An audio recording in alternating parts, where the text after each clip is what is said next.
Virtualmente, todos na Terra, independente de sua religião ou nacionalidade, reconhecem que existe alguma espécie de batalha ocorrendo no mundo entre as forças do bem e do mal. Uma luta colossal entre a luz e as trevas, a verdade e o erro, a opressão e a liberdade, o bom e o mal, e, finalmente, a vida e a morte. Qual é a história por trás deste evidente paradoxo? Muitas religiões, assim como a Bíblia, ensinam que além deste véu tridimensional do mundo físico que vemos, existe outro mundo espiritual que não podemos ver. Nesta realidade invisível ao nosso redor, se desencadeia uma batalha titânica entre o herói supremo e justo contra o vilão mais cruel e maligno. A grande pergunta é: quem são esses personagens e como e onde começou esta crise cósmica?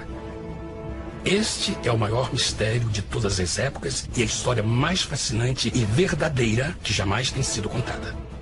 Esta crise envolve cada pessoa sobre a Terra. Sim, cada pessoa.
A história humana está repleta de cenas de guerras. E todas as pessoas já experimentaram conflitos. Mas para entender a origem do mal, devemos viajar ao passado para a Primeira Guerra do Universo. Porque esta guerra não aconteceu na Terra. Antes que o nosso mundo existisse, houve uma guerra no céu. Mesmo as palavras guerra no céu soam como uma contradição. É quase inimaginável para nós que pudesse haver batalhas e conflitos entre as criações de Deus no paraíso. O que pode ter causado este conflito celestial? Graças a um livro antigo chamado Bíblia, temos detalhes suficientes para poder juntar as peças e desatar os nós. Mesmo que trágica, é uma extraordinária e bela história de amor que vai desde o princípio dos tempos até tocar pessoalmente a você, a mim e a cada indivíduo na Terra. Nossa história começa há muito tempo atrás na capital do universo.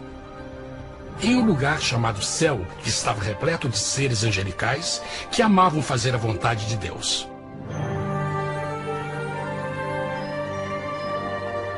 Sob o justo e amoroso governo do Criador, todo o céu desfrutava uma existência de felicidade e perfeita paz. O príncipe supremo do paraíso e comandante dos anjos era o poderoso e amoroso Filho de Deus, mais conhecido com o nome que adotou quando veio à Terra, Jesus. Ele tinha o mesmo propósito e pensamento com Deus, o Pai.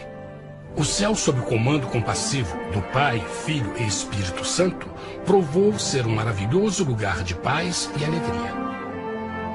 Para realizar as ordens de Deus, a Trindade estava rodeada de um oceano virtual de inumeráveis espíritos ministradores chamados serafins e querubins, mais conhecidos como anjos.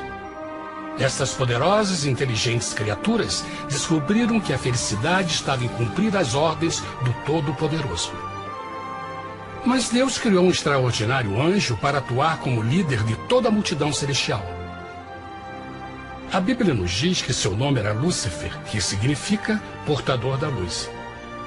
Este querubim foi o maior ser criado por Deus e assumia a posição mais próxima do trono de Deus, estando diretamente sob a autoridade de Jesus. A tarefa de Lúcifer era difundir a luz e o conhecimento da vontade de Deus a todos os outros anjos. Lúcifer foi o mais esplêndido ser criado por Deus. Era extremamente bonito e dotado de enormes poderes de liderança e organização.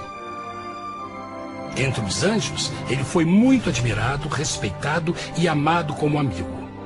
Mesmo assim, Deus previu o mal que Lúcifer estava a ponto de introduzir no reino da luz. Cheio de sabedoria e formosura, de todas as pedras preciosas te cobrias. Tu eras o querubim, ungido para cobrir, e te estabeleci. No monte santo de Deus estavas. No meio das pedras afogueadas andavas.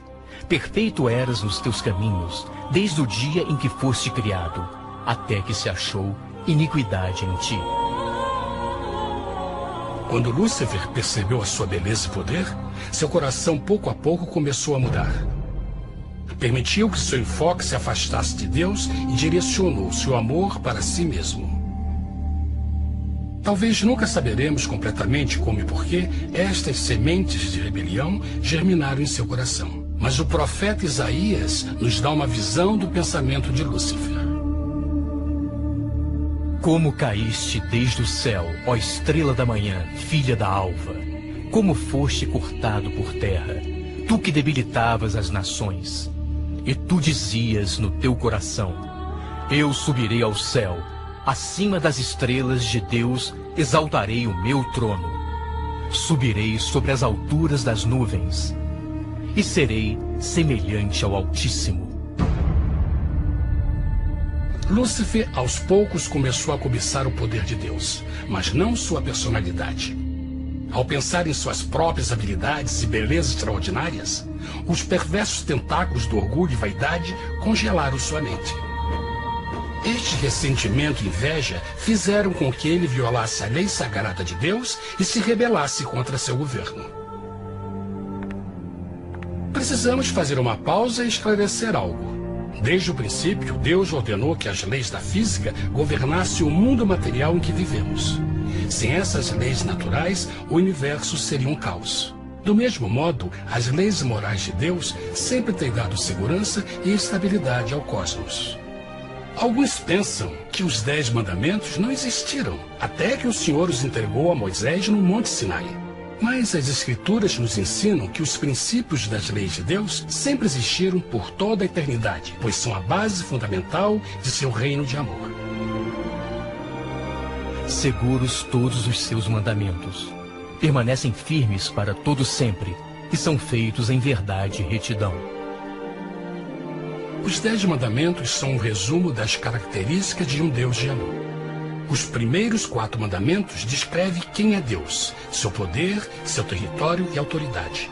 Os últimos 6 descrevem como é Deus, sua honestidade, sua pureza, sua fé. Todas estas coisas sempre foram verdade e sempre serão verdade.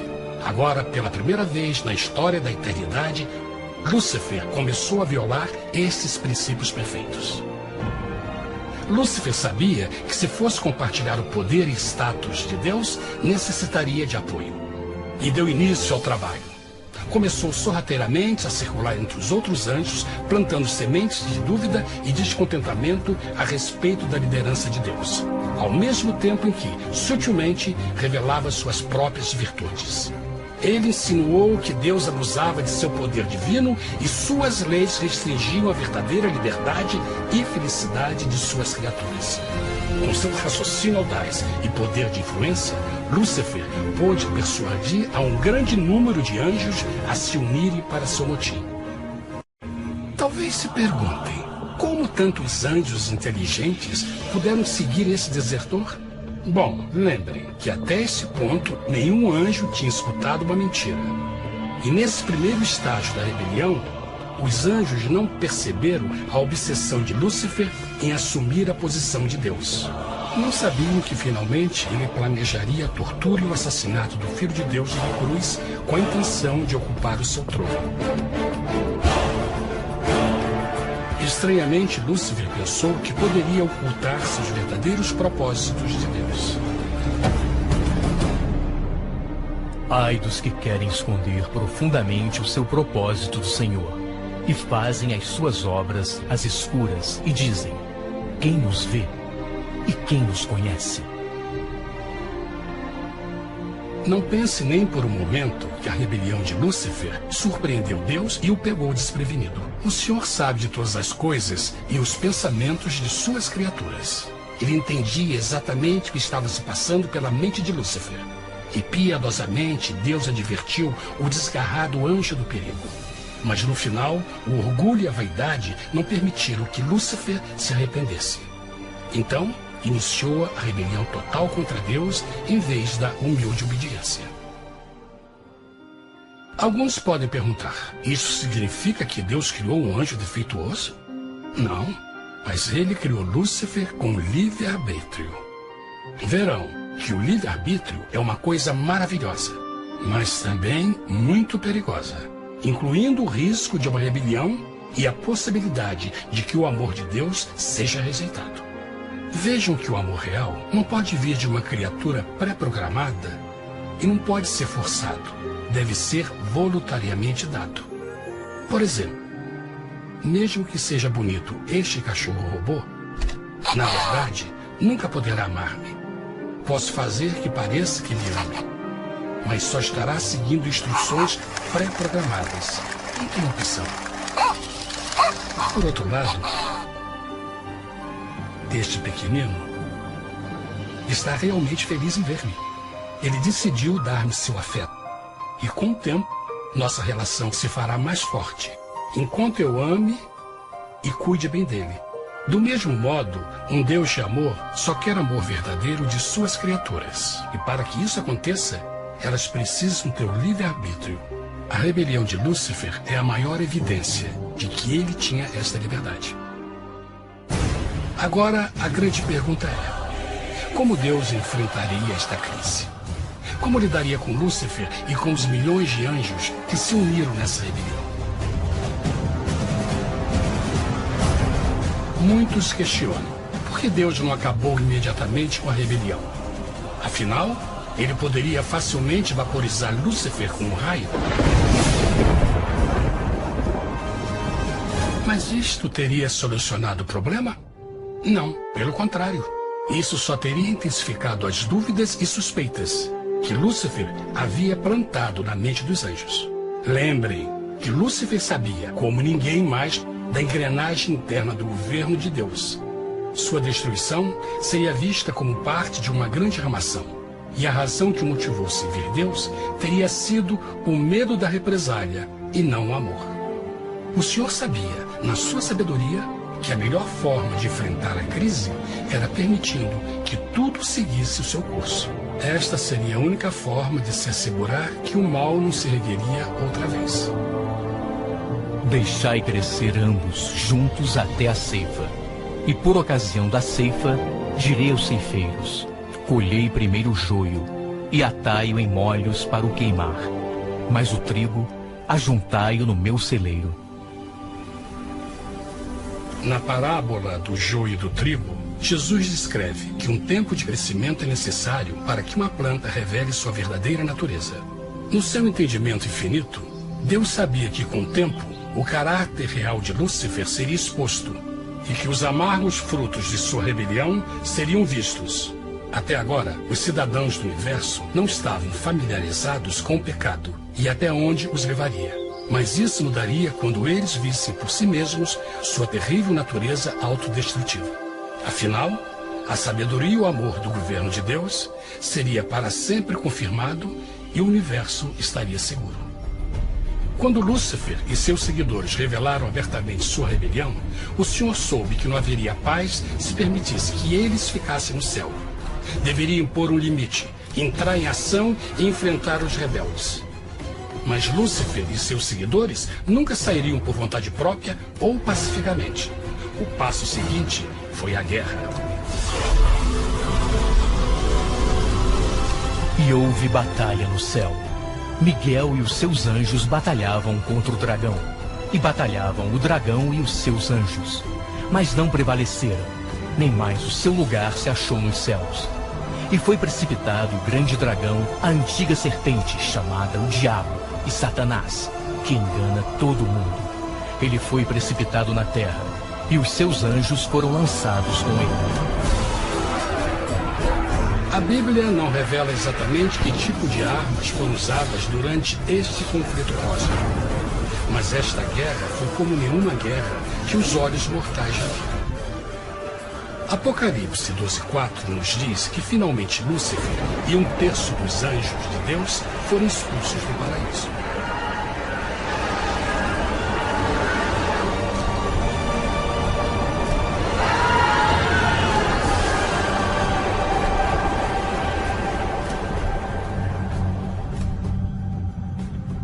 Mas e agora? Lúcifer tinha milhões de anjos ao seu lado, mas precisava de um pedaço de chão para continuar sua rebelião. Rápido, muito rápido, o universo começou a entender o quão doloroso e caro o pecado poderia chegar a ser. Mas a guerra não tinha terminado. Apenas começava.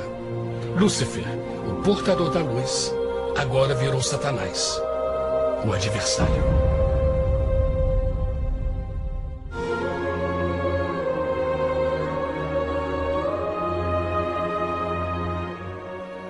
Depois da guerra no céu, Satanás e seus anjos caídos foram expulsos da corte de glória.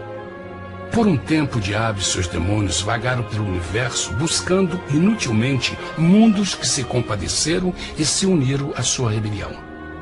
Enquanto isto, o coração de Deus sentia intensamente o vazio que deixou a perda de Lúcifer e seus anjos. Então o Pai, o Filho e o Espírito Santo retomaram o seu trabalho favorito, o maravilhoso trabalho da criação. Decidiram fazer um mundo novo, pleno, com muita variedade e diversas criaturas de amor. Este novo mundo seria único, porque as criaturas principais seriam feitas à imagem de Deus. Para eles, o Senhor também daria o domínio deste planeta novo, que conhecemos como Terra. No princípio, Deus criou a terra. E viu Deus tudo quanto tinha feito, e eis que era muito bom. Que imagem maravilhosa! Deus forma um novo mundo, nosso planeta, Terra. E em cada maravilhoso dia da criação, algo novo e espetacular começa a fazer parte da cena. Por exemplo, no terceiro dia, Deus falou e uma linda e exuberante vegetação fez parte da existência. Plantas de todas as cores, formas e tamanhos. No quinto dia, o mundo estava repleto de espantosas e exóticas criaturas, que podiam tanto se elevar aos céus como deslizar pelas águas azuis. E outras podiam fazer as duas coisas.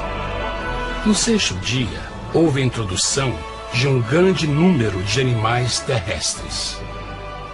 Desde o gigante elefante até o pequeno esquilo, cada um encontrou um lugar nesse novo planeta para viver em harmonia com o resto da criação.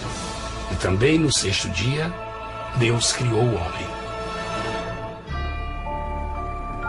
E disse Deus: façamos o homem à nossa imagem, conforme a nossa semelhança. E formou o Senhor Deus o homem do pó da terra, e soprou em suas narinas o fôlego da vida, e o homem foi feito alma vivente. E plantou o Senhor Deus um jardim no Éden, do lado oriental, e pôs ali o homem que tinha formado.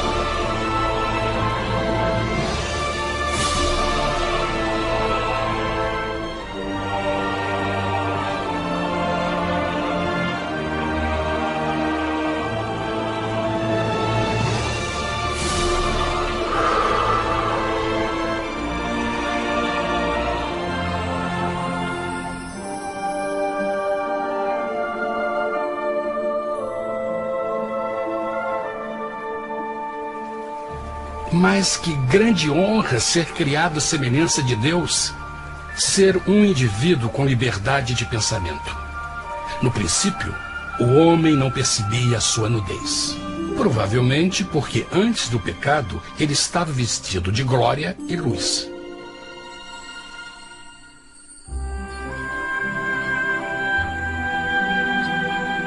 Deus também criou a companheira perfeita para Adão, sua bela esposa Eva.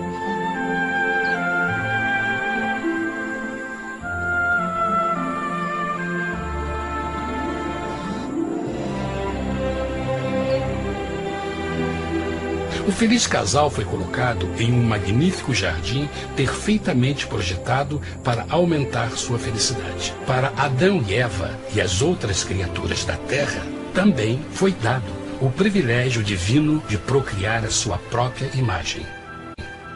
A intenção de Deus foi que a raça humana tivesse domínio sobre este paraíso perfeito para sempre. Eternamente felizes e saudáveis, trabalhariam com a flora do jardim de Deus, enquanto desfrutariam o afeto e companhia de todas as criaturas sob seus cuidados. O ambiente que nossos primeiros antepassados experimentaram foi muito diferente do mundo de hoje.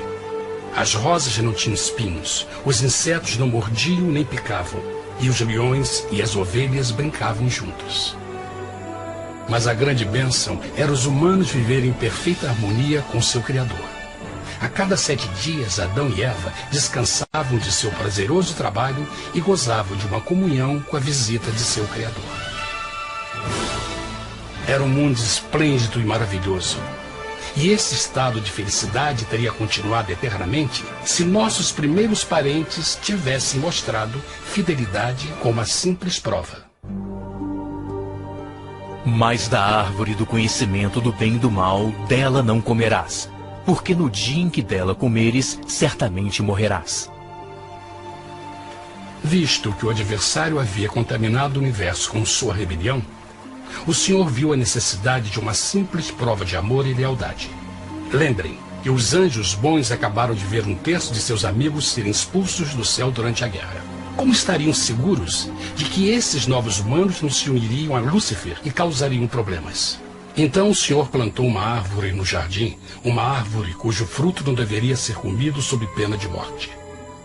Ao passar por esta simples prova de obediência, Adão e Eva mostrariam a lealdade para com Deus e a fé em sua palavra.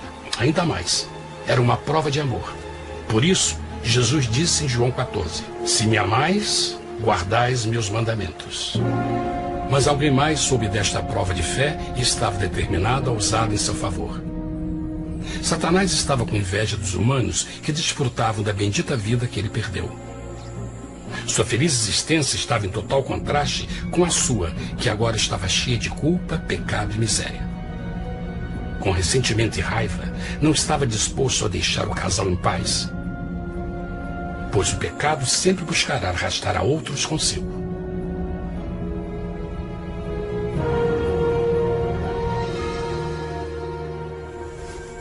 Então um dia, quando Eva estava concentrada em seu agradável trabalho, se viu sozinha e muito perto da árvore proibida. Foi quando Satanás viu sua oportunidade. Através de uma serpente hipnotizante, o anjo caído chamou Eva até a árvore e a envolveu em uma conversação.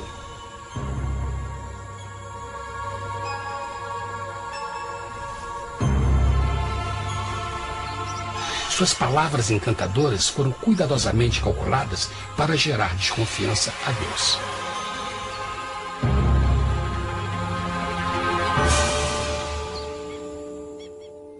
A serpente replicou à mulher, de modo algum morrereis.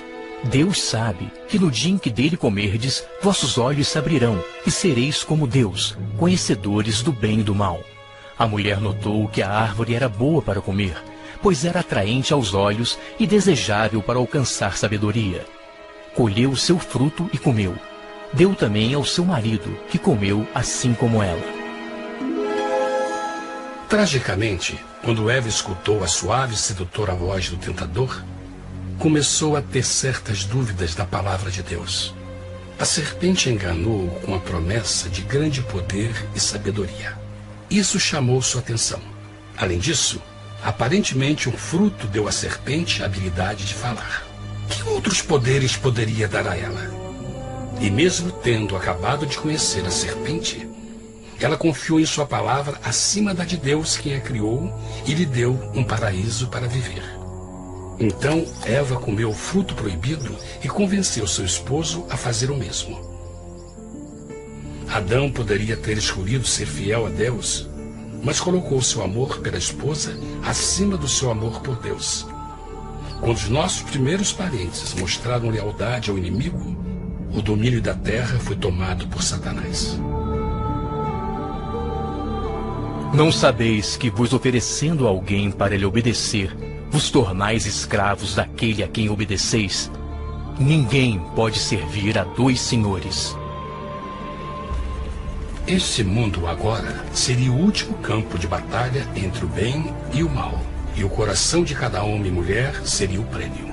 Adão e Eva não se deram conta desse tempo, mas seu momento de desconfiança e desafio abriria as comportas do sofrimento de milhões de pessoas durante milhares de anos.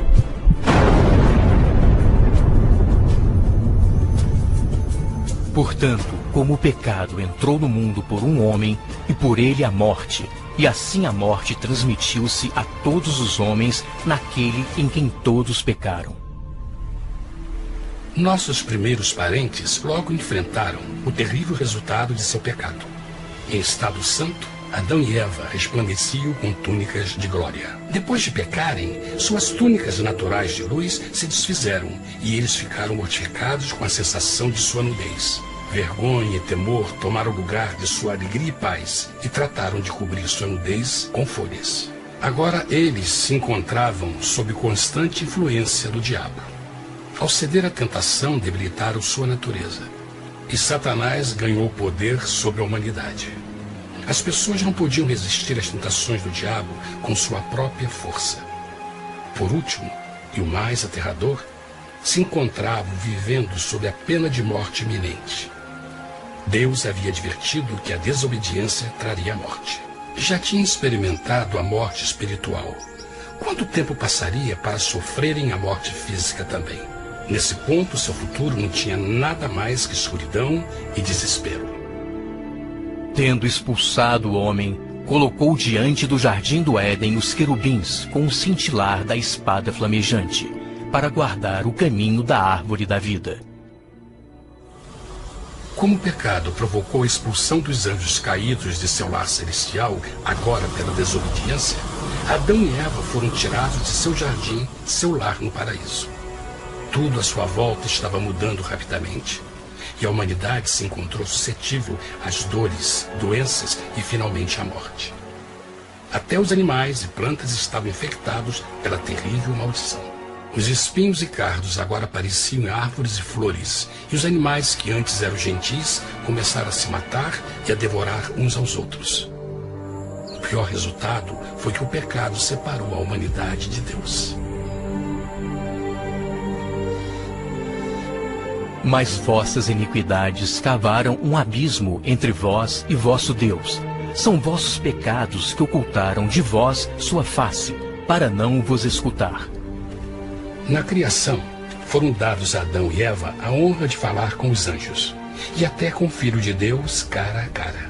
Mas Deus é tão puro e santo que nenhum mal pode existir na sua presença.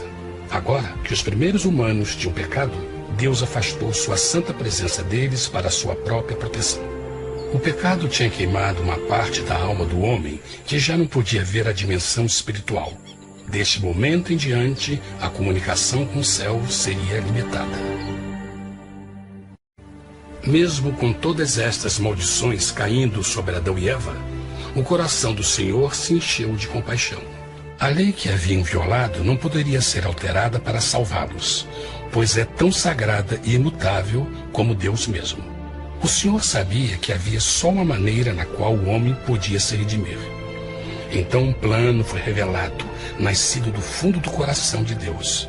Um plano para salvar o homem de seu encontro com a morte eterna e restaurar tudo que estava perdido com o pecado. Seria de grande intensidade, alcance e poder, mas seria um plano que também implicaria num enorme sacrifício. O amor de Deus para conosco se manifestou por ter enviado ao mundo seu Filho unigênito, a fim de vivermos por ele. Nisto consiste o amor, não em termos nos amado a Deus, mas em ele nos ter amado e enviado seu Filho para se sacrificar por nossos pecados. As Escrituras claramente ensinam em Romanos 6:23, o custo do pecado é a morte. A lei violada demandava a vida do pecador e só tinha um em todo o universo qualificado como substituto da humanidade. O Criador só podia pagar a dívida de suas criaturas tomando seu lugar. Então Jesus Cristo, o Filho de Deus, concordou em deixar a pureza, glória e segurança do céu.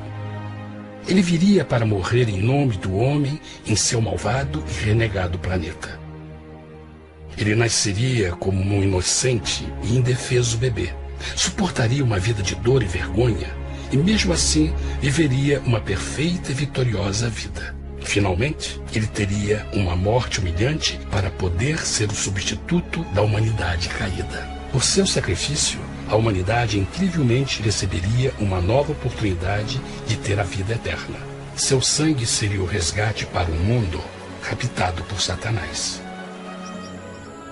Este maravilhoso plano de redenção foi graficamente ilustrado no sistema de sacrifício de animais ordenado por Deus depois da queda do homem.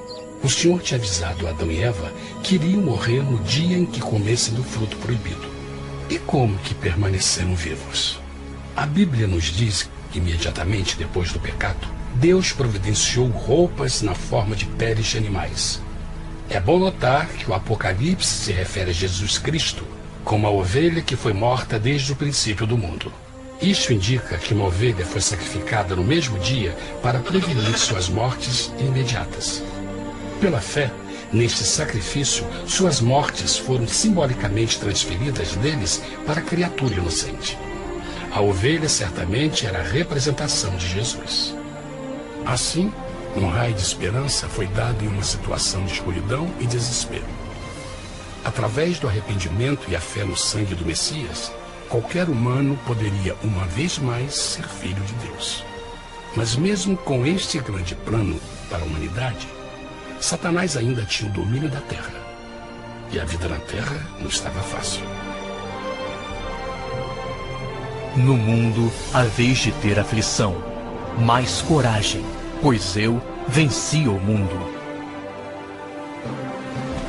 Naturalmente, muitos se perguntam, como um Deus amoroso e poderoso permite dores e sofrimentos no nosso mundo atual? Mas está claro desde o Gênesis que Deus nunca quis que nós tivéssemos o conhecimento da dor dessa vida. Quando o mundo saiu das mãos de Deus, a terra era um maravilhoso paraíso. Foi o pecado de Adão e Eva que deu a Satanás o direito de assumir o controle deste planeta. Devido à sua trágica eleição, o diabo e seus súditos ganharam o poder de tentar e atormentar os humanos, introduzindo a doença, a dor e o sofrimento. Talvez fosse melhor perguntar: por que Satanás não tem o controle total da humanidade? A resposta é Jesus Cristo. Talvez já perceberam que a morte de Jesus na cruz deu a cada um de nós a oportunidade de sermos salvos, mas na verdade fez muito mais do que isso. Quando o Salvador ofereceu sua vida para redimir a terra, esse ato poria restrições ao controle de Satanás sobre a humanidade. Satanás não poderia forçar nossa vontade e seu poder de nos ferir seria limitado. O sacrifício de Cristo também nos trouxe um tempo de prova, durante o qual poderíamos ver a diferença entre o governo de Deus e o de Satanás, e então decidir a quem servir. Finalmente, pelo sacrifício que fez Jesus, o reino de Satanás chegará ao seu final, e um dia a terra será devolvida ao homem mais maravilhosa do que era no princípio. Mesmo Adão e Eva tendo começado suas vidas como exilados do paraíso, ainda tinham esperança. Deus providenciou peles de animais sacrificados para se cobrirem.